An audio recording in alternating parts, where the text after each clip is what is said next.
अल्हम्दुलिल्लाहि वक़फ़ा वस्सलातु वस्सलामु अला सय्यिदिल अंबिया अम्मा बाद अऊज़ु बिल्लाहि समीइल अलीम मिनश शैतानिर रजीम बिस्मिल्लाहिर रहमानिर रहीम वज़्कुर अख़ा आद इज़ अंज़रा क़ौमहु बिल अहक़ाफ़ि वक़द ख़लतिन नुज़ुरु मिन बैनि अयदीहिम अय मिन बैनि यदैहि व मिन ख़ल्फ़िहि अल्ला तअबुदू इल्लल्लाह इन्नी अख़ाफ़ु अलैकुम अज़ाब यौमिन अज़ीम। वज़्कुर अख़ा आदिन, याद करो या ज़िक्र करो आद के भाई का। आद के भाई से मुराद हूद अलैहिस्सलाम है, क्योंकि कौम आद की तरफ हूद अलैहिस्सलाम को नबी बनाकर भेजा गया था, इसलिए हूद अलैहिस्सलाम को कौम आद का भाई कहा गया है। फरमाया याद करो आद के भाई को, इज़ अंज़रा कौमहु, जब उसने डराया अपनी कौम को, बिल अहकाफ़, अहकाफ़ में,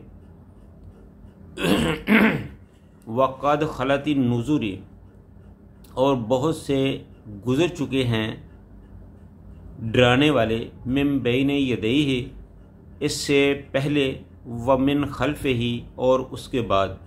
यानी कि हज़रत हूद अलैहिस्सलाम से पहले भी और उनके बाद में भी बहुत से पैगंबर आए जिन्होंने अपनी अपनी कौम को डराया, अल्लाह का फरीज़ा जो था वो अंजाम दिया, अपनी नबूवतों का कमा हक़्क़हू इस्तेमाल किया।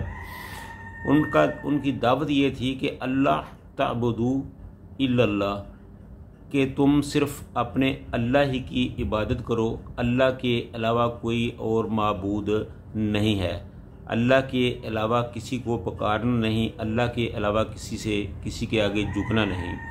इन्नी अख़ाफ़ु, रसूलुल्लाह सल्लल्लाहु अलैहि वसल्लम ने फरमाया कि इन्नी, बेशक मैं, अख़ाफ़ु, डरता हूँ, अलैकुम, तुम्हारी वजह से या तुम पर, कि अज़ाब यौमिन अज़ीम, कि तुम्हारे इन गुनाहों की वजह से जो तुम अल्लाह के साथ शिरक करते हो, अल्लाह के अलावा दूसरों को, औरों को पुकारते हो, दूसरों की परस्तिश करते हो, इस वजह से कहीं उस बड़े दिन तुम पर बड़ा अजाब ना आ जाए। नाज़रीन इकराम, हर किस्म की हम्दो सना अल्लाह रब्बुल आलमीन के लिए, और लाखों करोड़ों दुरूद सलाम आमिना दिलाल पैकर हुस्न जमाल साहिब शरफ़ कमाल पैगम्बर बेमिसाल हज़रत मुहम्मदुर रसूलुल्लाह सल्लल्लाहु अलैहि वसल्लम की ज़ाते वाला सफ़ात पर। कब्ल इसके कि हम इससे अपनी गुफ्तगू का आगाज़ करें, मैं आपसे ये रिक्वेस्ट करना चाहूँगा कि हमारी इस गुफ्तगू को आप भी सुने और अपने अज़ीज़ दोस्तों, बहनों भाइयों को भी सुनाएं, ताकि वो भी अल्लाह के दीन की प्यारी प्यारी और अच्छी अच्छी बातें जो हैं वो सुन सकें। हो सकता है कि आपका और हमारा ये छोटा सा अमल हमारे लिए आखिरत में यौम निजात बन जाए या निजात का बायस बन जाए। तो नाज़रीन, ये जो मैंने आयत आपके सामने पढ़ी है, ये सूरह अहकाफ़ की 21 नंबर आयत है। इसमें दीगर अंबिया की तरह हूद अलैहिस्सलाम का जिक्र किया गया है कि जब अल्लाह ताला ने हूद अलैहिस्सलाम को उनकी कौम की तरफ भेजा तो उन्होंने भी अपनी कौम को यही हुक्म दिया कि अल्लाह के अलावा किसी की इबादत नहीं करनी, किसी के आगे झुकना नहीं, किसी को अपना हाजत रवा मुश्किल कशा नहीं मानना, उसी के सामने अपने सारे मसाइल रखने हैं। और अनज़िर कौमहू, और उन्होंने अपनी कौम को ये बातें करके डराया अल्लाह के अज़ाब से, दोज़ख के अज़ाब से, कि तुम गुनाहों से बच जाओ। बिल अहकाफ़, अहकाफ़ में, अहकाफ़ उनके इलाके का नाम था। अहकाफ़ हकफ़ की जमा है और इसका मानी है रेत के ऊंचे ऊंचे टीले जैसे बड़े बड़े पहाड़ होते हैं। और उस रेत के बारे में ये कहा जाता है कि जो चीज़ भी उसमें चली जाती थी वो वही गुम हो जाती थी, इंसान वहाँ जाने की जुर्रत नहीं कर सकता था। जहाँ वहाँ के रहने वाले लोग जो थे वो उससे दूर ही रहते थे। आज भी वो इलाका हज़र मौत का इलाका इसके नाम से मशहूर है और वो यमन में है। और यमन का ये एक जो रेगिस्तान है ये अरब का बहुत बड़ा और खूनखार किस्म का रेगिस्तान है। कोई भी ज़िंदा रूह उसमें दाखिल नहीं हो सकता, अगर चला जाए तो फिर वो बाहर नहीं आ सकता। वो इस कदर खौफनाक किस्म का रेगिस्तान है।